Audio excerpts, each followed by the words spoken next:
E aí, pessoal, tudo tranquilo? Então, o vídeo de hoje é sobre hidrografia. Vamos trabalhar então com alguns conceitos básicos para entendermos essa questão da hidrografia.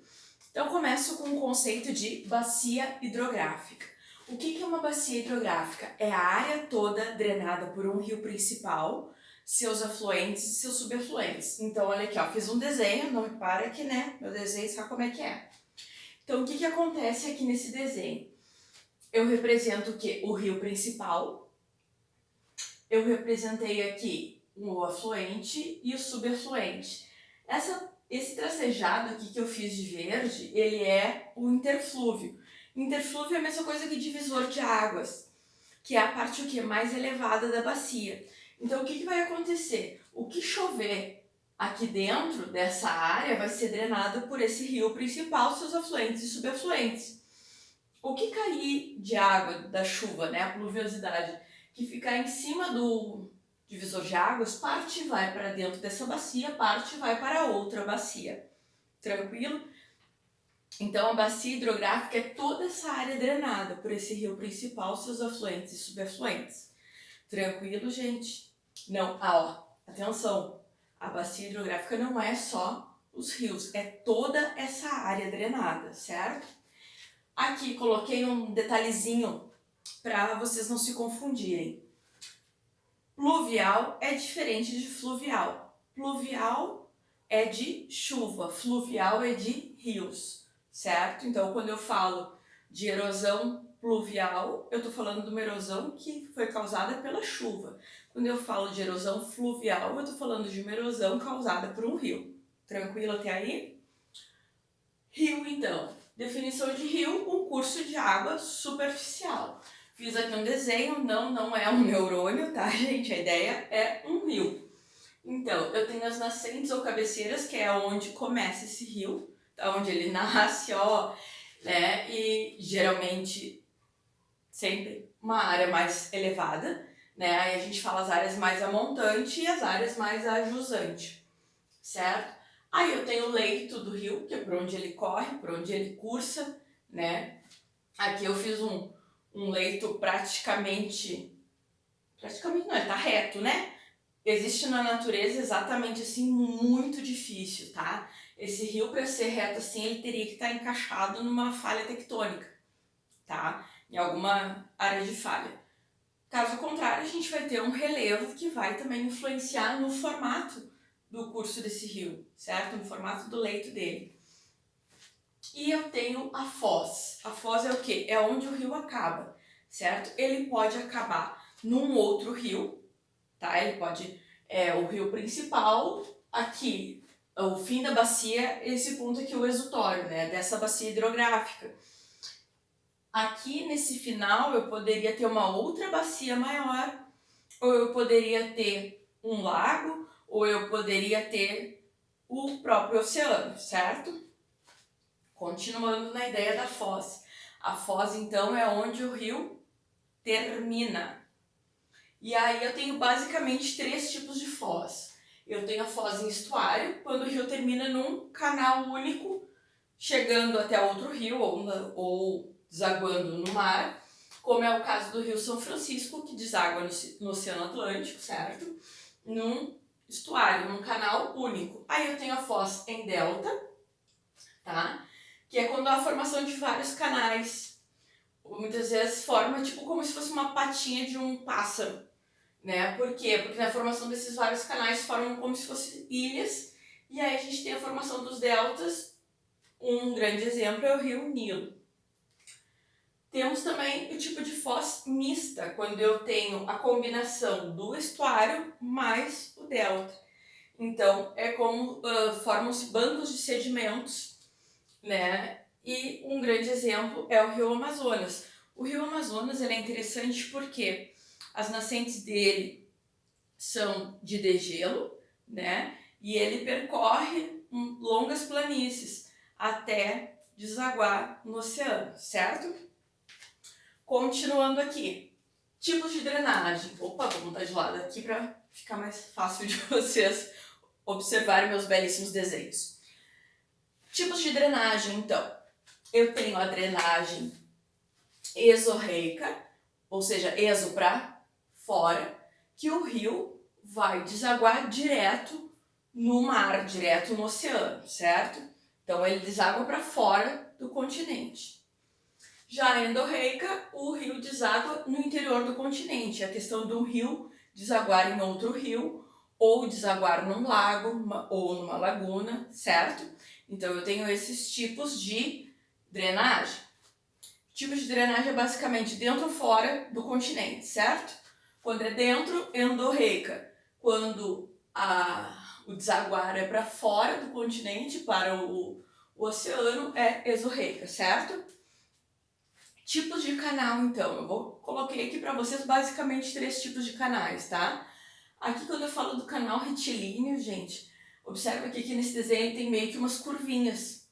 Não chega a ser uma curva, é só um depósitozinho de sedimento lá, outro cá, por quê? Porque a natureza, ela não é, né, os rios, as formas de relevo, enfim, elas não são, né, ali desenhadas, cortadas à faca, né? São processos de formação, processos de erosão, certo? De intemperismo, que vão modificar o relevo. A questão dos cursos d'água, a gente também tem influenciando a questão da pluviosidade, por exemplo. Em épocas de maior pluviosidade, a gente vai observar o rio, ele vai estar de uma forma. Épocas de menor pluviosidade, a gente vai observar o rio, ele vai estar de outra forma, certo? Se ele estiver recebendo muita chuva, o que vai acontecer? Muitas vezes até a velocidade dele vai aumentar e ele vai conseguir carregar mais sedimentos também, certo? Então aqui o canal retilíneo, tá aqui reto mesmo, como eu falei para vocês anteriormente. Só se ele tiver um relevo como uma falha, né, que aí isso pode acontecer mesmo. Eu tenho muitos rios meandrantes, tá, que são rios principalmente de planície. A bacia do Amazonas tem muitos desses rios meandrantes. Esse aqui, gente, nesse desenho que eu fiz, a tendência qual seria? Do rio com o tempo parar de fazer essa volta toda e fazer essa ligação direto aqui da água.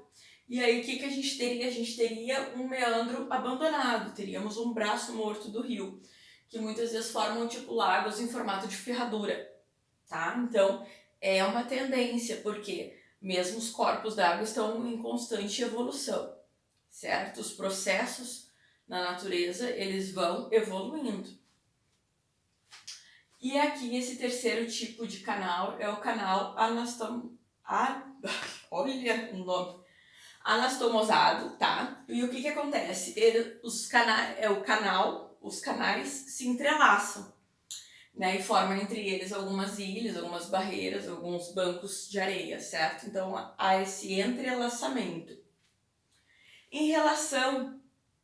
Os rios em relação à quantidade de água que eles recebem, nós temos os rios perenes, que são rios que correm o ano inteiro. Eles não secam. Mesmo que a gente tenha um período de menos chuva, um período de estiagem, eles não secam. Eles têm um tamanho e um fluxo contínuo de água e de repente outras fontes de alimentação, além da pluvial, né? Tu tem outras fontes de alimentação desse rio e faz com que ele corra o ano inteiro. Nós temos aqui também os rios intermitentes ou temporários. O que acontece com eles? Eles secam no período de estiagem. Nós encontramos muitos desses rios temporários ou intermitentes no sertão nordestino, certo? E o que acontece? Períodos de estiagem, né, períodos de falta de chuva, esses rios secam. Muitas vezes não seca ele inteiro, seca um trecho dele, certo? E tudo depende da quantidade de pluviosidade. Já os rios efêmeros, gente, eles são mais raros, porque eles têm ali o formato daquele relevo, né, para receber a água, e ele vai só se formar em períodos de grande precipitação, de grande pluviosidade. Tem que ter chuvas bastante pronunciadas naquele período para que ele se forme. E ele também não vai durar todo o tempo, né? Quando chegar o período de estiagem, ele também vai secar. E é difícil de prever a formação deles, porque a gente também não consegue prever chuva para muito tempo à frente, né? Então é um pouco difícil de prever quando a gente vai ter um rio efêmero. certo? Mas quando eles acontecem, podem causar enchentes e prejuízos, principalmente se nós tivermos população morando na planície desse rio. Tranquilo? Por falar em planície, eu também posso pensar o rio de acordo com o relevo do local onde ele se forma, onde ele corre. Então eu tenho basicamente os rios de planalto e os rios de planície. O que acontece com rios de planalto? Há grandes desníveis de altitude, porque ele se forma num local mais alto e aí o relevo vai se modificando, ele vai correndo porque a água vai por gravidade, né, gente? Ela vai sempre escoando, sempre por gravidade. Aquela coisa, tu derramou um copo d'água numa mesa, a água não vai ficar paradinha ali, ela vai por gravidade até cair no chão e fazer aquela lambança toda, né? Então, sempre cuidado. Mas tu que tá estudando em casa agora, te liga na situação. Rios de planalto, então, o que acontece? Tu vai ter as nascentes num lugar elevado e tu vai ter cachoeiras, tu vai ter corredeiras ao longo desse rio. Esse rio é interessante para quê? Para a produção de energia. Porque como tu tem essas quedas d'água, tu consegue ali captar a força dessa água e gerar energia hidrelétrica. Rios de planície, eles têm o curso mais regular, porque a forma de relevo, né, as planícies elas não têm essas grandes diferenciações de níveis de altitude. Então, o que acontece? Esse rio ele é mais contínuo e ele favorece a navegação. Pergunta: posso construir uma hidrelétrica numa planície? Posso ou não posso? Posso. Qual o problema? O impacto ambiental gerado será gigantesco. Por quê? Porque eu vou ter que fazer ali uma barragem para armazenar água e para conseguir fazer uma queda também para que eu tenha a geração de energia. Então eu vou ter uma obra mais dispendiosa, eu vou ter que desalojar muitas vezes outras atividades econômicas daquele determinado local, sejam áreas de plantação, sejam áreas de moradia, certo? Então não é interessante a construção de hidrelétricas em rios de planície. Além disso, os rios de planície eles sofrem muito mais com a questão dos sedimentos, do receber sedimentos. E como eu mostrei para vocês aqui, os canais meandrantes, eles ocorrem basicamente em planícies. Então a gente tem essas dinâmicas que também podem se modificar bastante os canais. Outra questão bastante complicada dos rios hoje é o que? As modificações que são feitas ao longo do curso dos rios em função do que? Seja da construção de usinas hidrelétricas, como eu falei para vocês, seja em função de atender às necessidades das áreas urbanas de uma determinada cidade, seja em função de desvios para a agricultura, né? Então a forma dos rios sofre muito. E também, por falar em agricultura, né, ainda mais aqui no Brasil, a gente tem uma quantidade gigantesca de agrotóxicos que contaminam os solos, a água subterrânea e as águas superficiais também. Além da questão do mau uso do solo, que a gente tem a erosão dos solos e esse sedimento é carregado pela chuva, chega nos rios e acaba atulhando as calhas do rio. E a gente tem a questão do assoreamento, que o rio vai ficando mais raso e as enchentes se tornam mais frequentes.